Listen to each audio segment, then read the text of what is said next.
Hey guys, it's Charlie. It is the 8th of April, Thursday. A little bit of economic info that came out today. First time unemployment benefits was seasonally adjusted to 460,000 people, showing an increase of about 18,000 over last week.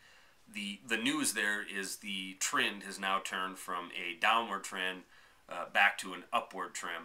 And even though, when April hit, the news coming out from the mainstream media was everything's rosy, we've turned the corner, recession's over, boom times are here again, or soon will be. Well, now we're trending back up in the unemployment claim, and the fact that there's still between 5 and 6 million people who are in that limbo known as emergency unemployment. I know some of these people. I'm sure you do as well. And I've said in videos in the past, these people are living hand to mouth, check to check, and basically subservient now to the Congress, who seems like monthly votes on extending their unemployment benefits. Nobody wants to pull the trigger on a $180 billion 6-month bill, but they'll just fund it $18 billion at a time. And that's the kind of ridiculous money we're spending just to keep the masses from taking to the streets. Well, I've said in the past, I think that the best solution would be to stop this insane emergency extensions of unemployment benefits out to 99 weeks, virtually 2 years. You can stay unemployed and still draw an unemployment check. I'm not saying cut these people off completely, because that would be inhumane, especially when we see multi-billion-dollar bonuses on Wall Street, record profits on Wall Street. But I think the answer lies somewhere in forcing these people to get onto other social safety net programs, such as welfare. We already have 40 million people on food stamps. If we swelled the rolls of welfare, that I think would force a more critical look at what Washington's doing, rather than burden small business by continuing to keep unemployment benefits rolling. Keep in mind, every time, in a lot of states, most states actually, every time a person stays on unemployment benefits, it draws from the funds, these unemployment funds, that the employers pay into. Well, in some states, Idaho for example, if a fund hits a certain critical level, a trigger kicks in, and your amount you pay for unemployment insurance goes up. In this case, it went from 1.5% to 3%, so it doubled our unemployment insurance price in the state of Idaho. Now, it isn't fair to have a hidden automatic tax that small business has to pay, but that's what's going on. It's a tax behind the scenes, behind the curtains, much like the VAT tax will be. It'll be a hidden tax. It'll just automatically be incorporated into everything that you buy.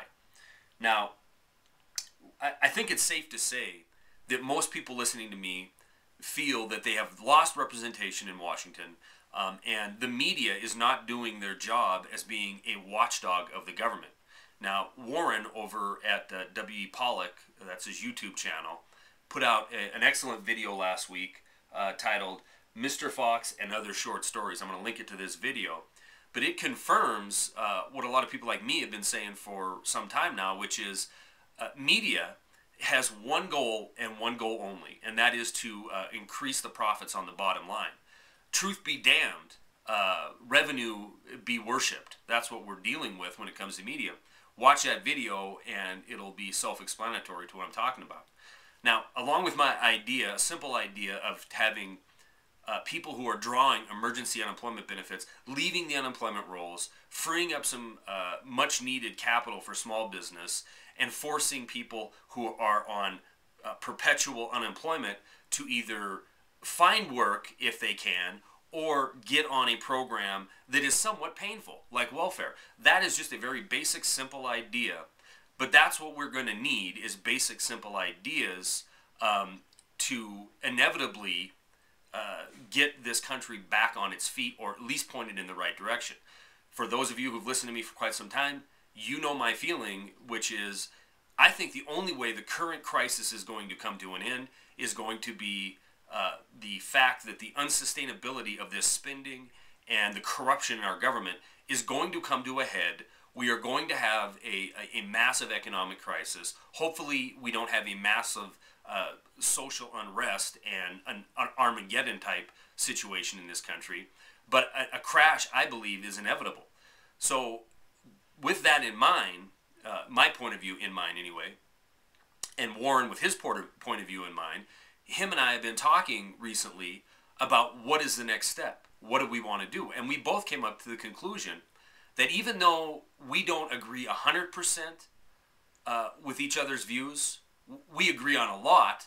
And I don't agree with 100% of any of you out there, and none of you agree 100% with me. However, we can agree that we are heading in the wrong direction. And I think we can also agree that our political leadership in Washington does not have your best interest at heart. They have their own best interest at heart, and it's a short-term interest at that. So we asked each other, what could we do to take the next step? Now, we had an idea of having regional meetings to advertise them on our channels and try to get as many people as we could live face-to-face to talk about ideas and talk about solutions and look to the future. What's coming on the backside of this inevitable collapse of the unsustainable system? Well, to start this off, Warren had a great idea of having a site that we could go and share ideas. And so he has started a website, or he has went to Meet Us website and started a page where we can exchange ideas. You can join. We can get an idea of the kind of interest level there is from our subscribers.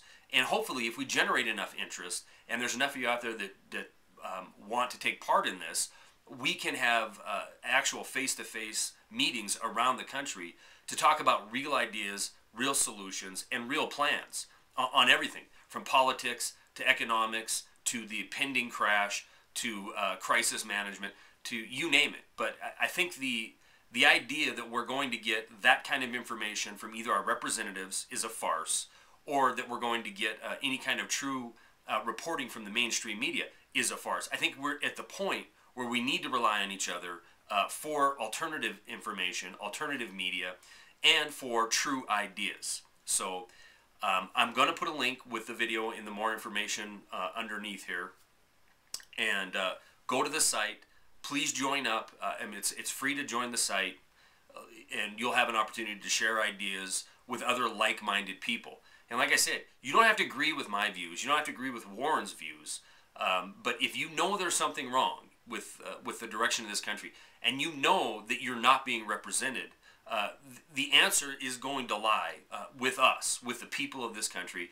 And we are fortunate to be living in a time where so many people can connect and communicate with each other via the internet, that if we don't take advantage of this and we don't at least try to move forward, then we really are running out of room to complain. So anyway, check the link in the more info area, go to the site, join up, and I hope to see a lot of you there. But for now, that's all I got.